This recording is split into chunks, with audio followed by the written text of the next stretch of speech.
حکومت د پسې د مهنګائی لپاره یو نوی ګیم شروع کړی دی چې اوس په لږ ورځو کې به دغه مهنګائی چې ده دغې ته به هم تاسو ځان ټینګوئ، ځکه پرون چې دی په موږ پسې پولیس راغلل، هغو وینا وکړه چې د 9 بجو نه وروسته چې دی لاکډاون دی. د هغو له طرفه دا وینا وشوه او دا کلیوال دوکانو د هغې مخې ته موږ ناستو، نو په هغې کې دا وینا وشوه چې هغې ته ګاډي نه راځي. چې ګاډي راتلی نو سړي به وایي چې زه پیټرول سېزلی کېږي، بازارونه که بندوي چې خلک وایي بازارونو ته خلک په ګاډو کې ځي چې پیټرول سېزلی کېږي، د دې د وجې نه یې لاکډاون لګولی. نو دا د کلي د دوکان خبره در کوم چې د کلي دوکانونو ته ټولو ته وینا شوې وه چې تاسو به خپل دوکانونه چې دي دا به بند ساتئ، د 9 بجو نه وروسته به دوکانونه چې دی دا به بند ساتئ. نو حکومت چې دی دا په تاسو پسې نوی ګیم چې دی دا د مهنګائی شروع کړی دی چې دا په پیټرول او ډیزل نه دي.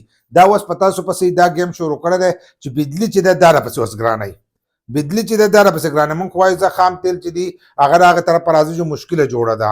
نو اوس په بجلی کې چې دی هغو راپسې هم دا لانجه جوړه کړې چې زموږ بجلی زیاته بجلی چې ده زموږ د اوبو بجلی ده او بل لا چې دا زموږ د صوبې بجلی ده. نو اوس په هغې کې دغه ګیم شروع کړی دی چې هغه راپسې بجلی چې ده دا راپسې نوره ګرانوي. د څه د وجې نه یې راپسې ګرانوي؟ هغو ته پته لګېدلې ده د دې عوامو کې غیرت نشته.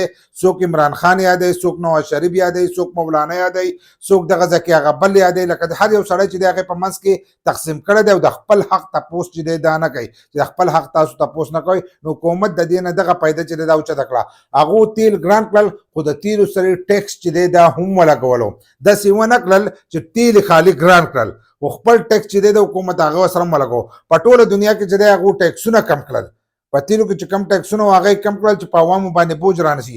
دوی سره ټیکس هم ولګولو چې په عوامو باندې ښه بوج راشي او موږ ته روپۍ چې دی دا ترې راغونډې کړو. په پرونۍ ویډیو کې ما تاسو ته ویلو که نه چې هغه دغه چې دی عرب امارات د دې نه هغه روپۍ غواړي، نو هغه بوج چې دی هغه ټولې په تاسو راچولی دی چې هغه د 2 کال لپاره دغه قرضه راغسته شو او دوی نه شوه ورکولی دغه روپۍ. د هغې د وجې نه چې دی هغه بوج چې دی هغه اوس په عوامو راچولی دی او د عوامو نه هغه روپۍ چې دي هغه ایستی کېږي. نو دغه روپۍ چې دي دا به ستاسو د څرمنو نه چې دی ایستی کېږي تر څو پورې چې تاسو د خپل حق تپوس نه یې کړی. او که دغه شانتې تاسو وایئ چې دا پلانۍ پارټي ده او دا پلانۍ پارټي ده او په دغه چل کې تاسو لګیئ، نو د حکومت د طرفه چې دی په مخه باندې به په تاسو باندې دغه بوج چې دی دا به راځي چې د مهنګائی یو توپان چې دی هغه به سیوا کېږي. کله به په یوه نمونه وي، کله به بله نمونه وي. نو اوس راتلونکی چې دی هغه د بجلۍ دی چې د بجلۍ په ریټونو کې چې دی په هغې کې به اضافه کېږي.